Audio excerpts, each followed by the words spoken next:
Assalamualaikum viewers, my name is Jawad Ijad. I'm working as visiting faculty with Oxford Visa Consultants. हमने जैसा कि आपने last video देखी होगी उसमें हमने बताया था कि इनकम टैक्स रिटर्न और एनटीएन है क्या और उसकी आपकी वीज़ा के लिए क्या इम्पोर्टेंस है। आज हम ये बात करने जा रहे हैं कि आपको इनकम टैक्स रिटर्न कैसे करनी चाहिए और उसका क्या तरीकाकार है और आपको ये कब करनी चाहिए।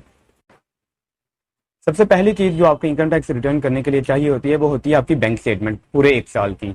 और बैंक स्टेटमेंट के साथ साथ आपको इनकम टैक्स डिडक्शन सर्टिफिकेट चाहिए होते हैं जिसमें सारी डिटेल आ रही होती है कि आपके पिछले साल में कहाँ कहाँ पर टैक्स कटा है। और अगर आप बिजनेसमैन हैं तो आपकी उसके साथ बिजनेस की डिटेल भी चाहिए होगी कि आप के ने एक साल का टर्नओवर कितना है आपका, आपके क्या एक्सपेंसेस हैं और नेट प्रॉफिट आपका क्या है। ये सारी डिटेल्स आपकी इनकम टैक्स रिटर्न में फिल की जाती हैं। इसके साथ साथ आप इनकम टैक्स रिटर्न के साथ जमा करवाते हैं वेल्थ स्टेटमेंट। अब वेल्थ स्टेटमेंट क्या है? वेल्थ स्टेटमेंट में आपकी जो प्रॉपर्टीज हैं आपके नाम पे, जो गाड़ी वगैरह आपके नाम पे है और इसके अलावा बाकी जो भी एसेट्स लाइक गोल्ड और इस तरह की जो चीजें हैं वो आपके नाम पर आ रही होती हैं। वेल्थ स्टेटमेंट असल में शो करती है कि आपकी वर्थ क्या है, आपके पास इस वक्त मौजूद क्या है। इनकम टैक्स रिटर्न ये बताती है कि आपने एक साल में कमाया कितना है और वेल्थ स्टेटमेंट ये बताती है कि आपके पास ओवरऑल कितनी प्रॉपर्टीज, कितनी गाड़ियां, कितनी जायदाद या कोई और प्रॉपर्टीज जो हैं वो क्या जो है ना वो पड़े, आपके एसेट्स और लायबिलिटीज क्या हैं। तो वेल्थ स्टेटमेंट भी और ये दोनों चीजें मिलकर आपकी इनकम टैक्स रिटर्न बनाती हैं जो कि हमें जमा करवानी पड़ती है वीजा प्रोसेसिंग के लिए। अब ये व्यूअर्स इस रिटर्न को करने के लिए एक चीज का ख्याल रखना बहुत लाजमी है और वो है मैचिंग कॉन्सेप्ट। अब मैचिंग कॉन्सेप्ट क्या है? मैचिंग कॉन्सेप्ट ये है कि आपकी जो इनकम टैक्स रिटर्न है वो मैच करनी चाहिए आपकी बैंक स्टेटमेंट के साथ।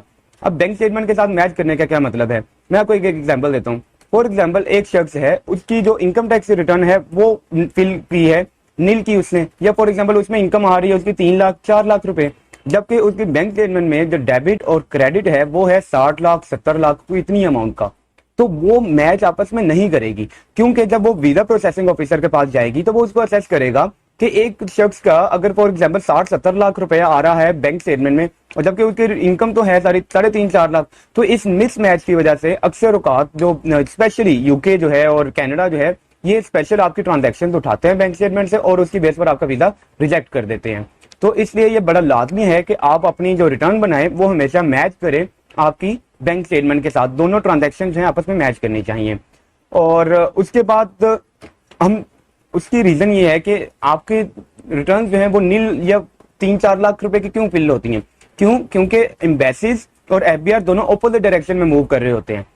एम्बेसी चाह रही होती है कि आप, एम्बेसी उस शख्स को ज्यादा अच्छा समझती है जिसने ज्यादा टैक्स पे किया हो, जो हर साल रिटर्न अपना टाइमली जमा करवाता रहा हो, जबकि एफबीआर में जो आपके कंसल्टेंट्स हैं या जो आपके लॉयर्स हैं वो आपको क्या गाइड करते हैं कि जो टैक्स बचाने के लिए आप अपनी इनकम कम रखें।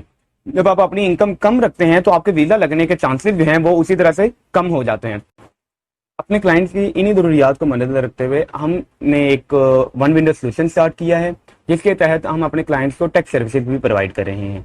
ये टैक्स सर्विस प्रोवाइड करते हुए हम ये ख्याल रखते हैं कि क्लाइंट की टैक्स की जो रिक्वायरमेंट्स हैं एफबीआर की वो भी कंप्लीट हो रही हो, वो भी फुलफिल हो रही हो और उसके साथ साथ उसकी एम्बेसी में भी जो जितनी भी इनकी रिक्वायरमेंट्स हैं वो भी फुलफिल हो जाएं। तो अभी ईद उल अजहा के बाद टैक्स ईयर 2020 की रिटर्न जाना स्टार्ट हो जाएंगी जो कि 30 सितंबर तक जिनकी डेट है। आप हमारे नीचे दिए गए नंबर्स पर राब्ता कर सकते हैं और अपनी रिटर्न्स वगैरह करवाने के लिए और इसके साथ साथ हमारे ऑफिस भी विजिट कर सकते हैं जिसकी टाइमिंग 9 to 5 है अभी कोरोना के दिनों में, और उसके बाद जो है वो 7 बजे तक हो जाएगी।